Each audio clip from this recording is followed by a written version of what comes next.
Holy cow. Okay, guys, I just dug into the archives because I was just thinking the other day about all of this immigration stuff that's going on, the SAVE Act, about voter identification, all of the craziness going on in places like Minnesota, Minnesota.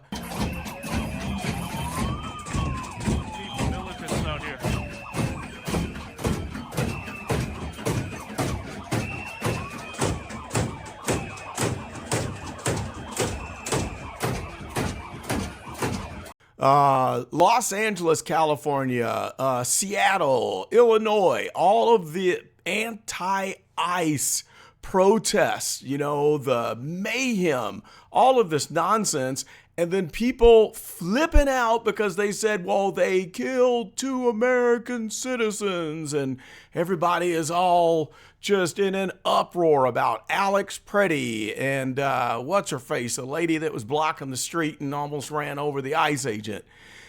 And then I realized something. We completely forgot why all of this has even happened. Check out these clips real quick, and I'm going to come back. This is going to be just the start of a series. Okay, check out the clips right here. Mayorkas is only the second cabinet secretary in American history to be impeached. The last time the U.S. encountered something like this was about 150 years ago during the administration of Ulysses S. Grant. It's testified under oath that the border was secure, and everyone in America knows that it wasn't. And I think this is a good first step towards accountability. The 2 articles of impeachment accuse Mayorkas of refusing to enforce immigration laws and lying to Congress. No, I would not. Mayorkas said last week that he would not resign. And President Biden quickly issued a statement last night calling the impeachment a blatant act of unconstitutional partisanship. 3 Republicans voted against impeachment, but because Louisiana Congressman Steve Scalise returned from cancer treatment just in time for the vote, they finally had the numbers they needed. And it came just before the GOP margin in the House got even smaller yesterday after Democrats won back a House seat in New York. Okay, so Alejandro Mayorkas, who remembers him? Who remembers that clown? Man, oh man, so he almost got impeached, but the Senate saved him because the Senate was controlled by the Democrats at the time.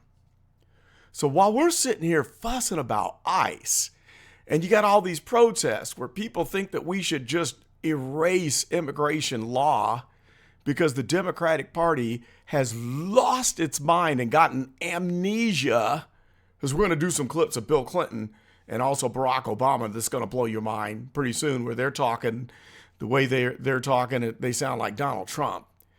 But we've just watched everyone completely lose their minds. We've been brainwashed.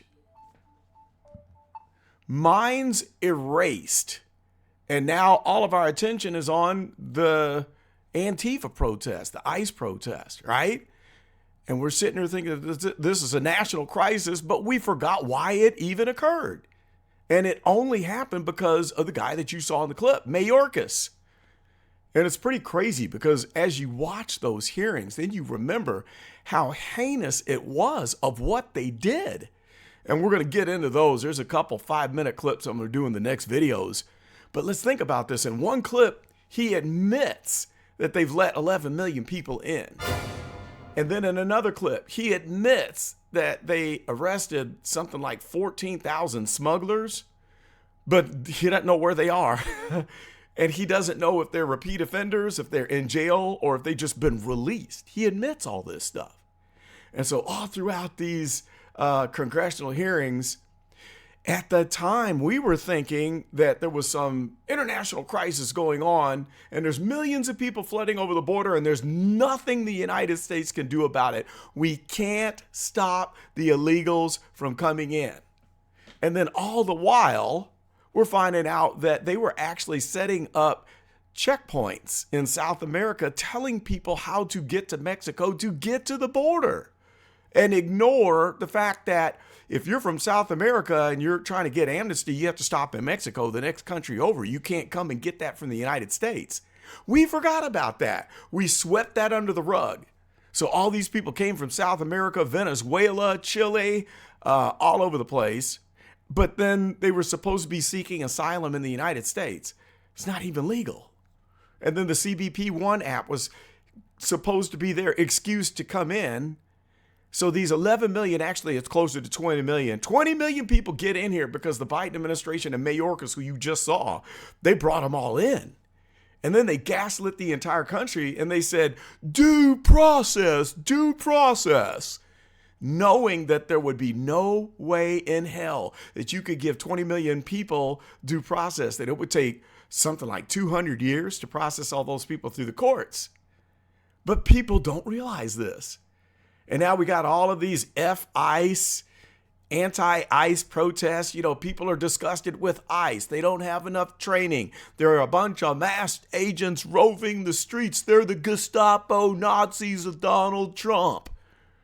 But then we forget the fact that we let the back door open and we ushered in 20 million people. And then we're shocked that we've got to hire a ton of new ICE agents with very minimal training to go and clean up the mess that we just made when we ushered in 20 million people, where tons of them were drug smugglers, child traffickers, murderers. Oh my gosh, the record's just going on and on. And then, you know, speaking of Alex Pretty and the other lady that, you know, almost ran over the ICE agent, you got all of these people that are so outraged over two individuals. But during the time of all these hearings and during the 4 years of Joe Biden, when they let in those 20 million people, there are hundreds of people that were killed by illegals, murdered. I mean, barbaric, okay? We're not talking just nice little murders. No, we're talking barbaric murders. Hundreds, okay? And if you want to add just assaults and everything else, it's probably into the thousands. But none of the people that are screaming and losing their heads over Alex Pretty have any earthly idea. They pay no attention to all of the mourning families, the families in mourning because they lost their loved ones, because the Biden administration and Mayorkas ushered in those 20 million people for the specific purpose to throw off the census, to bolster blue states, and to get them to vote. Holy smokes. But we'll watch the hearings in the next video. But have you thought about this? I want you to post in the comments. Have you thought about this? Have you connected the dots to realize that what went on during the Biden administration is the reason why we've got all of the craziness that's going on in mini Somaliota, in Chicago, in Seattle, in Los Angeles? Have you thought about that? And are you like just as shocked as I am that people have had a collective amnesia, that we've forgotten why any of this has even come about? Let me know in the comments below. I'll be curious to hear your answer. That's all for this one. And the next ones, I'm going to do 2 long clips. You got to see them. We got to relive this, guys. It's a shock. Just you wait.